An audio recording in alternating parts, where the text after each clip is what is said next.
Hello, I'm Carrie Ann. Welcome to another service with Pastor Ray Dieter at Grace Baptist Church. Please check out our website, gbcevansville.org. There, you'll find videos of our youth and children's services, daily devotions, and other ministries our church has to offer. We invite you to join us on Sunday mornings for an in-person service where we'll practice social distancing and follow safety guidelines. Now, let's hear what Pastor Ray has to say. And now we're going to talk about the faith of a mature Christian. Mature Christians are few and far between. And they're getting fewer. But today we're going to see a picture of how a mature Christian deals with a corrupt world around them. So in Daniel chapter 6, what we have is, if you remember from last week, we have King Belshazzar had thrown a big party, and the Medes and the Persians come in during that party and wiped them out. They took Babylon, just as God had told them they was going to do. And so that very night, King Belshazzar was killed. And Cyrus the Great appointed Darius to rule Babylon in his stead while he went on the rest of his campaign. So we have Darius, king of Babylon, a Mede. And that's where we're starting for chapter 6. So in the first verse we have, Darius decided to appoint 120 satraps, that would be like governors, over the kingdom, stationed throughout all the realm, and over them 3 administrators, including Daniel. These satraps were accountable to them, meaning the administrators, so that the king would not be defrauded. Daniel distinguished himself above all administrators and satraps because he had an extraordinary spirit.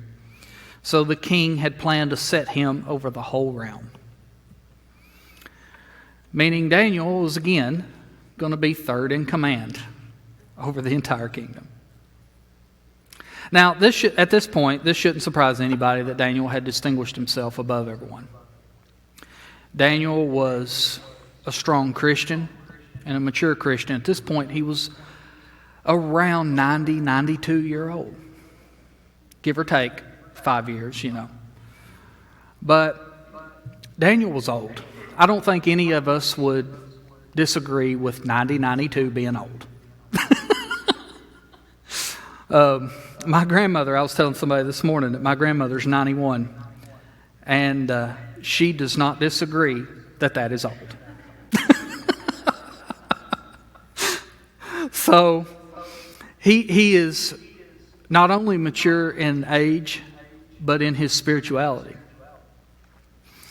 Daniel was relentless in his prayer time. And he did not have the copy of the scriptures like we do, but he had read some of what he could get a hold of. Like we have in other chapters of the book, he has read the book of Jeremiah. And so books that he could get a hold of, he read and he studied. And later on in Daniel, it even says in his prayer, Lord, I know that from reading from Jeremiah, you said this. And so he was petitioning God to keep one of his promises. But Daniel did not falter in his relationship with God. He continued on, and God blessed him for it, and God made him successful in the secular world. Now, what's that going to do for Daniel? Well, yeah, he's going to be successful. He'll want for nothing. But how does the world react to the success of a Christian? Well, not very well. Let's look real quick. So, verse 4, the administrators, satraps, they kept trying to find a charge against Daniel regarding the kingdom. but they could find no charge of corruption, for he was trustworthy, and no negligence or corruption was found in him. Then these men said, "We will never find a charge against Daniel unless we find something concerning the law of his God." So they were jealous. They were jealous of Daniel. But why? Why were they jealous of Daniel? Well, Daniel had been given his spot by God. His relationship with God had made him trustworthy, had made him incorruptible. That's not something a whole lot of public servant/politicians can claim. He could not be bought. He could not be swayed. He was Daniel, servant of the Most High God, no matter where he was or what he was doing. So, these satraps and other administrators, they wanted Daniel gone, because Daniel was making them look bad. I mean, that's just it. What we can learn from this is the world is jealous of us, Christians. Why? Because we are loved by God. Now, the thing is they can be too. Those that are not Christians can easily join the ranks. I mean, we all know this. It's not an exclusive club. You don't have to pay a due. You don't have to do a work day. You don't have to keep your membership. It's easily joined and easily done. But instead, they choose to be jealous of us. Let's look real quick at 2 Thessalonians, and I'll read it for you so you don't have to turn there. But 2 Thessalonians 16:17, it says, "May our Lord Jesus Christ himself and God our Father, who has loved us and given us eternal encouragement and good hope by grace, encourage our hearts and strengthen you in every work in the world." That is a section written to the Thessalonians about holding strong, finishing the race. But it proves that God loves us above all. We are his most treasured creation. We as Christians respond to things differently than the world. We as Christians live for God. So when God decides to bless and lift someone up around us, we're happy for them. We give them a pat on the back. We say, "Man, I'm glad you got that. I'm glad you're getting to do that. That's awesome." I mean, that's normal in Christian life. When the world, when the lost have someone around them that was promoted, they see it as being promoted ahead of them. They don't like that. I've worked out in the world a lot of different capacities.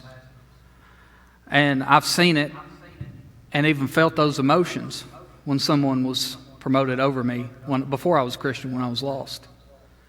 Oh, I thought, "Man, that's my job. You snaked me bad." And it created a lot of dissension between me and that coworker. And it ended up with both of us leaving.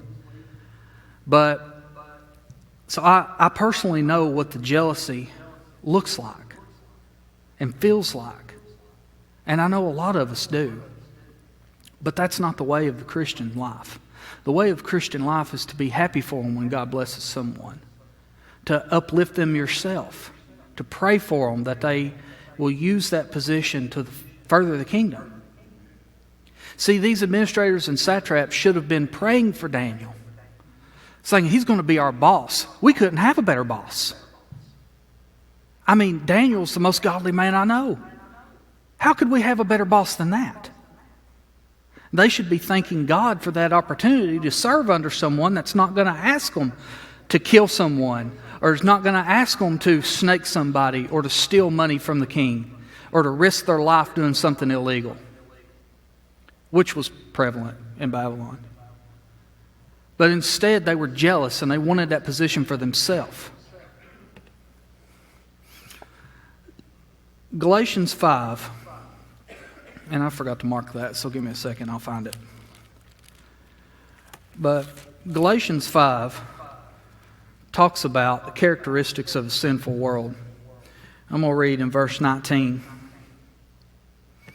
It says, "Now the works of the flesh are obvious: sexual immorality, moral impurity, promiscuity, idolatry, sorcery, hatred, strife, jealousy, outburst of anger, selfish ambitions, dissensions, factions, envy, drunkenness, carousing, and anything similar. I'm warning you about these things, as I warned you before, that those who practice such things will not inherit the kingdom of God." I don't think that needs explanation.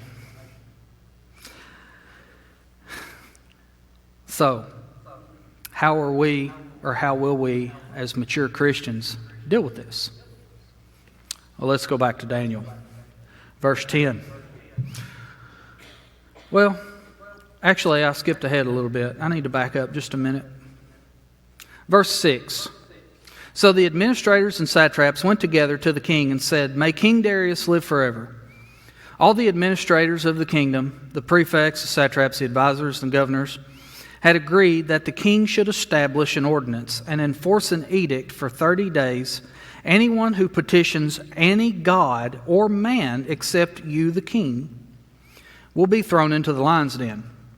Therefore, your majesty, establish the edict and sign the document, so that as the law of the Medes and the Persians, it is irrevocable and cannot be changed.' So King Darius, being all fluffed up, he signed it." So, Daniel's life is now in danger for being a Christian. How does he deal with that as a mature Christian? Well, verse 10. "When Daniel learned that the document had been signed, he cried like a little girl and said, 'I'm going to die.'" No, he didn't do that. What did he do? Let's see. Maybe. He ran out in the street and hollered, "Oh, King Darius, why in the world did you do this? I'm one of your most trusted. What are you thinking, man?" No, he didn't do that either. He got mad. He got mad and plotted against these satraps, tried to get them back. No, he didn't do that either.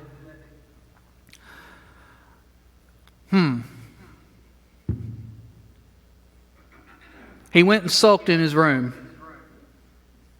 No, he didn't do that. He prayed. He went straight to God. Now, why in the world would he do that? All those other ideas, we do that all the time. They sound like good ideas. No, he prayed. He let God control the situation instead of trying to fix it himself. Now, that hits me right dead center. I am a fixer. And in every way of my life, I was a mechanic. And when I wasn't a mechanic, I worked on houses for a time. I was a roofer. I worked on them. Any job I had, I ended up working on something to fix it for the company. I'm a fixer. And Carrie Ann can tell you when she just needs me to listen, I don't. I try to fix it. And I will do whatever I think I need to do to fix it. And it usually just messes everything up. But still, Daniel didn't do that.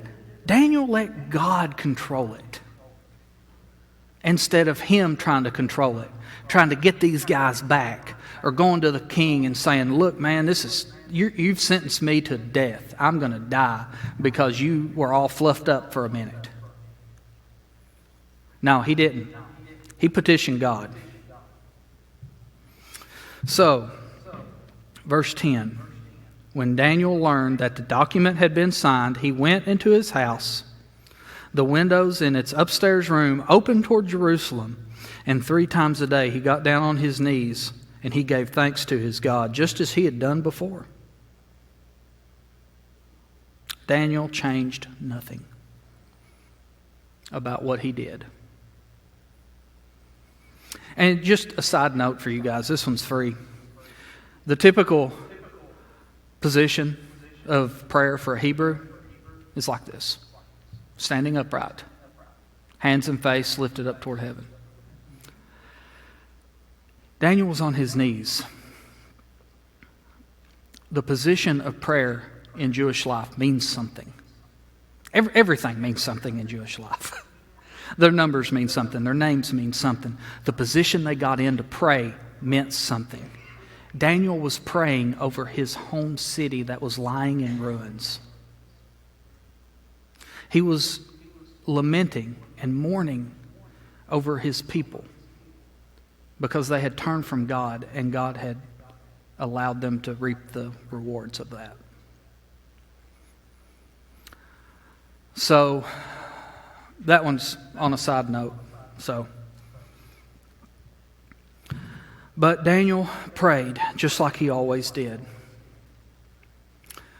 And God worked on Daniel's behalf before Daniel even knew that God needed to. Verse 14. Oh, by the way, these satraps, they were sitting up there in a building with, got their hands up like a telescope. So they didn't have a telescope. They were spying on Daniel. They knew exactly what he was going to do because Daniel was faithful. They knew exactly what he was going to do, so they just went into an adjacent building and waited and watched. So the moment Daniel prayed, these guys, they run to the king. And they tattletale. Well, they did. I mean, that's what it was. So they approached the king about his edict. Hey, king, didn't you sign this edict that for a month, 30 days, nobody is allowed to petition or pray to any god or anybody else, any man, except for you? Didn't you do that, king? Yeah, I did that. And the law of the Medes and the Persians there, king. Once you sign something, it cannot be revoked even by you. Yeah, I know that. I've been a Mede my whole life. You guys were Babylonians. I know this. They said, well, this dude Daniel, he's one of the Judean exiles, them people. He ignored you and the edict you signed, and he's still praying 3 times a day. And this is verse 14. As soon as the king heard this, he was very displeased. Was he displeased with Daniel, I wonder? No. And he set his mind on rescuing Daniel. The king knew he had been tricked. At that moment, I can just hear it in the back of my head. Oh, I messed up. Oh, I messed up. He set his mind to every effort to rescue Daniel until sundown. And he could not do it without breaking the law himself. So, God is working for Daniel. The king himself does not want Daniel in that lion's den. Daniel doesn't want Daniel in that lion's den.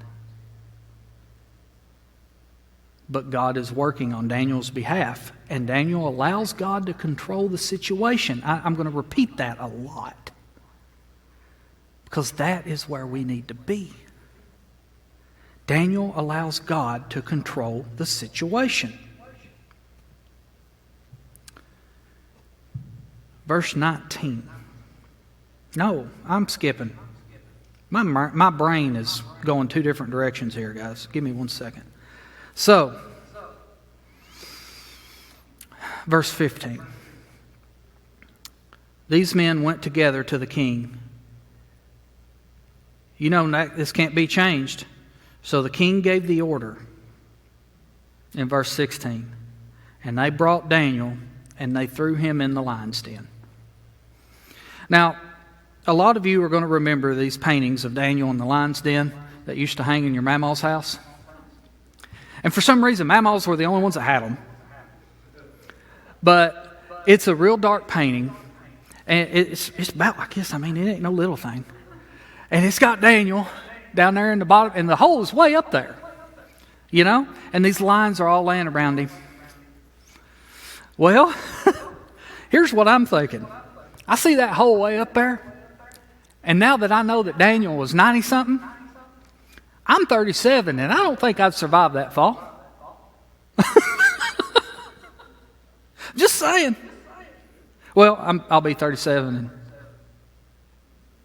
sorry, I'm going to have to take my boots off and count. 6 days. I'll be 37 in 6 days.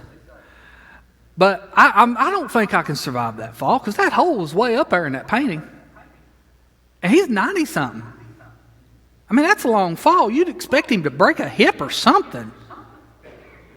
But no, he's fine. They threw him in the lion's den. The king said to Daniel, "May your God, whom you continually serve, rescue you." Even the king knew it. Who you continually serve. Daniel trusted that whatever happened was the will of God. How many of us can say that? I can't. My life is not a picture of whatever happens. It'll be okay. Why? Because I haven't been a Christian for the majority of my life yet. When I turn 50, I'll be half and half. If God lets me live that long. When I turn 50, I'll be half and half. So, when I look back over my life, I don't see a whatever happens, it's God's will and it'll be fine. When I look over some others, heroes in the Christian faith that I've known, I can see it in their life. I know a particular man that made an investment. He sunk about $200,000 into a company, and the one that told him to make it had been deceived as well. Investors were talked into putting in a second mortgage on a retirement home in Florida. And when that place went under, the bank got all the money, but the first mortgage and the second mortgagers just lost everything. It was his life savings, $200,000. He lost it all, and he was in his 80s. He wasn't going to make it back. And I remember him saying, "It'll be okay. It'll be okay." Boy, I was mad. I mean, I was close with this guy. I was mad. He said, "It'll be okay. Nothing to worry about. Be all right. God will take care of it." And at that time, I was like, what? Oh, man, we need to go to court. We need to fight this. We need to hire everybody we can hire. I mean, people's going to get sued. It's going to be awful. This needs to be a bloodbath. No, it'll be okay. Another hero of the faith that I've looked up to all my life was done dirty in the ministry. And people lied on him and got the cops involved. And when he was looked at, no fault could be found. But his ministry had already been destroyed and his life thrown in shambles. And he said, "It'll be okay. God will take care of it." Okay. How's that going to happen exactly? It'll be okay, son. Don't worry about it. God will take care of it.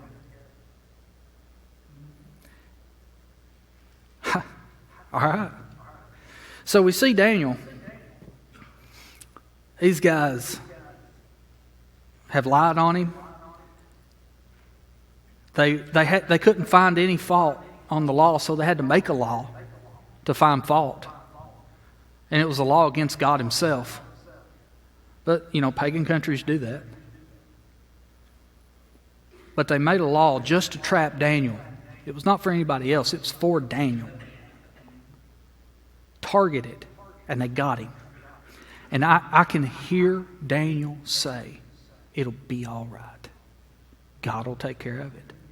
It'll be all right. I kind of wonder if Shadrach, Meshach, and Abednego were still alive. And they come to him and say, Daniel, what you going to do, man? He said, it'll be all right. It'll be all right. Daniel let God control the situation instead of fixing it himself. So what happened? Verse 19. At first light of dawn, the king got up and hurried to the lion's den. When he reached the den, he cried out in anguish to Daniel, Daniel, servant of the living God, the king said, has your God, whom you continually serve, been able to rescue you from the lions? Then Daniel spoke, may the king live forever. My God sent an angel to shut the lions' mouths. They haven't harmed me, for I was found innocent before him. And also before you, your majesty, I have not done harm. God controlled the situation.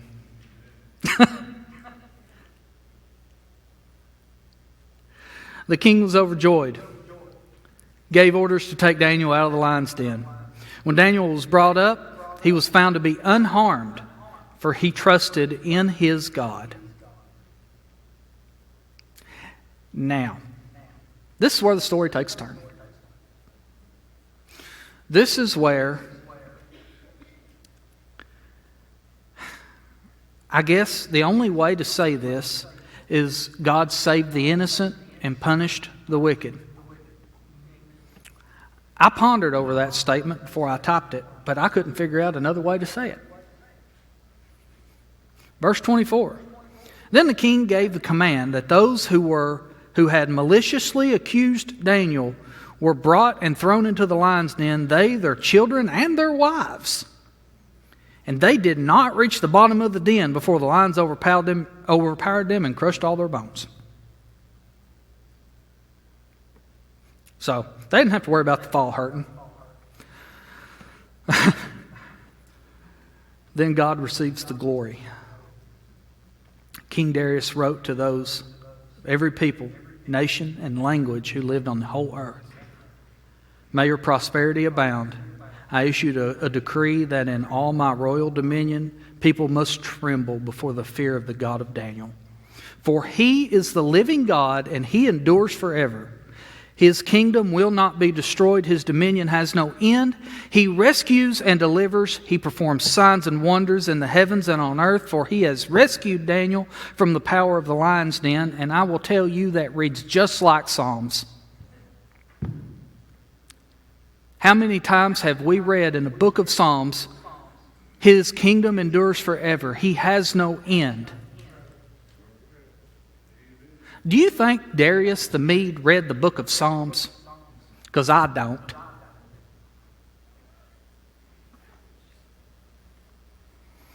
He was just describing what he had seen God do. And so Daniel prospered during the reign of Darius and the reign of Cyrus the Persian, or Cyrus the Great. And that is the end of the life story of Daniel. Now the rest of this book starts back at the beginning and goes through the visions and all of the end times predictions that Daniel predicted. But we won't go into that at this point. God received the glory. We need to understand, we who are striving to be a mature Christian, we're never going to get to the point where our Christian maturity has reached its peak. Because there is no such thing as being perfect for us. So we are striving to be a mature Christian. It's our job. We're going to continually push to try to get better. But we got to understand God's will is perfect. It's number one. Number one. God's will is perfect. Now, we may not know what God's purpose is. He may not reveal it to us. He revealed it, in the book of Hosea. I was teaching that this morning in Sunday school. Hosea had the benefit of knowing what God asked him to do and why. We all won't get that every time.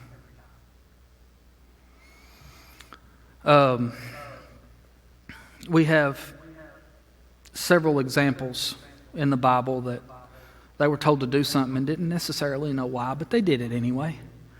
Job never got an explanation.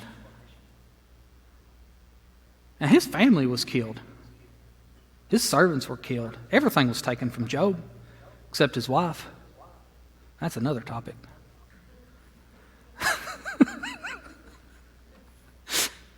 But he never got an explanation of why. He just knew it was God's will. So we may not always know, but God's will is perfect.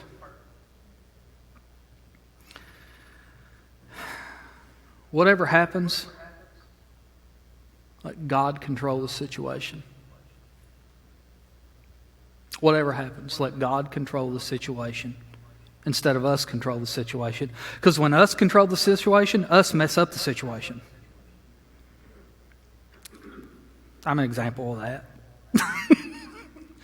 Us messed up the situation quite a bit. But when God controls the situation, it works out according to God's plan. And whatever God's plan is God's will. And whatever God's will is perfect. That we know. That we do not have to question. Why? Because this right here says so. Now, if you don't believe what the Bible says, then you don't believe none of this. And if you don't believe none of this, then the problem is not faith. The problem is salvation. Because it requires Christians to have enormous amounts of faith to do what God asks us to do sometimes. Sometimes it's easy. Sometimes it's easy. Everything God asks us to do is not crazy. Sometimes it's something we enjoy. Sometimes it's something we enjoy, but we don't know we enjoy it until we get there and do it. We end up having a blast. I went to Philadelphia on a mission trip with another church before I came here. I am not the type of person you would expect to want to work in Bible school. I was the guy that they sent to work on a house or mow a yard. Paint, construction, yard work. That was my forte at Mission Fuge. Not necessarily someone who would just be outspoken and teach kids. But God sent me to this mission trip in Philadelphia, and our one thing was to run a VBS for a church who did not have enough adults to do so. They had about, I don't know, honey, what do you think, 100-some kids? Yeah, and about 20 adults in the church. It was inner city Philadelphia. All the kids walked. And so we went and did that.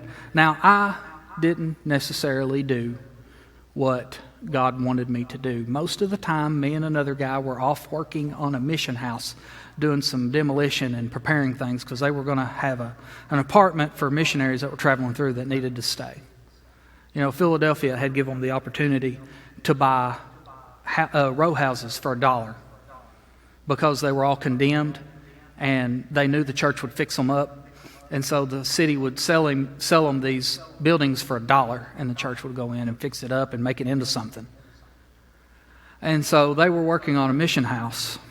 And instead of me doing, necessarily what God told me to do, I went off doing something that was comfortable. Well, moving on later up the road, I end up here.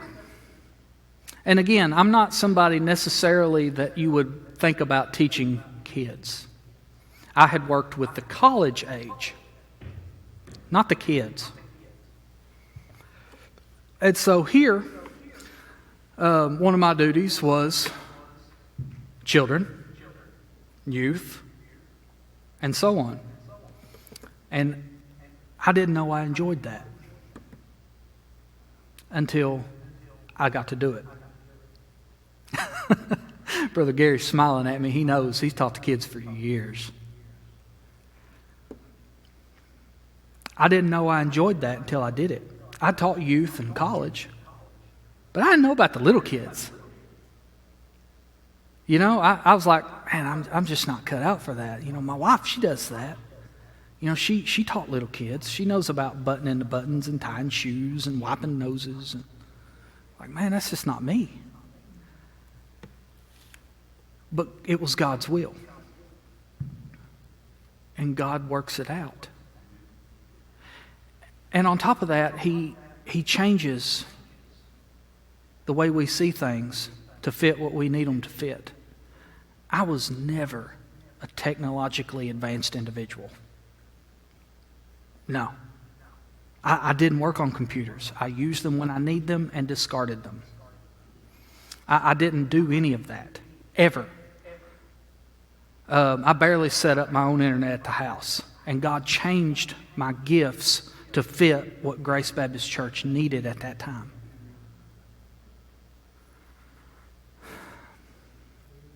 I questioned God a lot.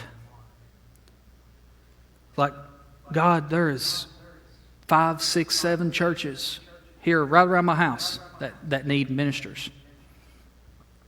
When I was in Tennessee. Youth pastors, associates, preachers. They were all empty. So why in the world am I selling my house and moving to Indiana? Well, the answer is it was God's will. I didn't question it too much. I just went. And God has worked it out for His glory, hopefully. Hopefully I don't mess it up. But it required faith for that to happen. Every time my dad went from one church to the next, me and my brother questioned it. Dad, why? Why are we moving again? Son, it's God's will. But why? It'll be okay. God will take care of it. Dad, I don't want to go to Tennessee. Son, it'll be fine. Don't worry about it. And now I know that if I hadn't went to Tennessee, I wouldn't have met Carrie Ann. Make of that what you will. It's probably worse on her than it is me. But I didn't know that then. All I knew is that I was fixing to graduate with all of my friends in Kentucky that I'd been through high school with from freshman year. And for my last year, I had to leave and go to Tennessee. That's all I knew. And I didn't like that. I didn't want that. I fought against it. I did everything I could do to get out of it. It didn't matter. I ended up in Tennessee anyway. I graduated in Tennessee from school I still to this day don't know anybody at. But it was to get me where God wanted me to, where God wanted me to be. And in that place, Tennessee, that I did not ever want to be, I never wanted to set foot in the state except to go to Dollywood. It's where I met my wife, where I got saved, where I surrendered to the ministry. And she even made me marry her in Tennessee. I got as close to Kentucky as I could. We were on the line. But God's will is perfect. And I will not say that the next thing God tells me to do, I will not argue a little. But when you look back over life and you see all these things God's told each and every one of us to do that we may not have known why, we can look back and in hindsight see why and know that God's will is perfect.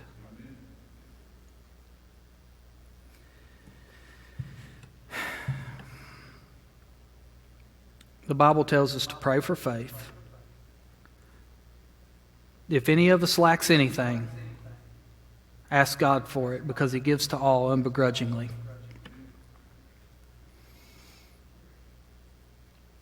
So, going back to the point that if you don't believe this, and you don't believe the story of Daniel, you have a salvation issue. As Robert and Miss Angela come, I'm going to tell you, the salvation issue is easily cured. If you want to join the ranks of Christianity and have some of this faith and some of this oomph that Daniel had, that the other heroes of the faith had, that Paul had, that John had, that Timothy had, that Stephen had in the face of the stoning, I can tell you how easy it is to get it. It's you admit that you're a sinner because, hey, you know what? We all are. And we ain't going to get out of that. Nobody's going to get out of that. We're a sinner. You admit that to yourself and to a holy God. B, you believe that Christ died on the cross for you. Not that He died for Mamaw. Not that He died for Daddy. Not that He died for your son. He died for you. And you believe that He came back, because without Him coming back to life, our salvation means nothing. You believe that He come back. And then C, you confess before a holy God that I am a sinner. And even though I was a worthless wretch of a worm of a human being, you still loved me enough to die for me. And gave me a way to heaven. And in doing that, you accept Jesus as your Lord to guide you for the rest of your life. And you spend the rest of your life serving God because of what He did. And that's it. It's a you and God thing. You don't need anybody. You don't need me. You and God can do this. You want to know how I know that? Because my dad, out of an alcoholic and druggy family, took a Billy Graham gospel tract out into the woods, laid it out on a stump, and accepted Jesus as his Lord and Savior. In 1980, I believe. Yeah, 80. No, nobody else there. Squirrel didn't help him. Boy, at that time, if Dad saw a squirrel, he just shot it and ate it. They were poor. But, I mean, that's it. Now, some people are unsure, and they want to come forward and talk to a pastor or a deacon, and that's perfectly fine, and I encourage it. I do. But you don't have to have it. It's you and God. Thanks again for joining us for another service with Grace Baptist Church. Connect with us using the social media links on our website, gbcevansville.org. We look forward to seeing you again next week.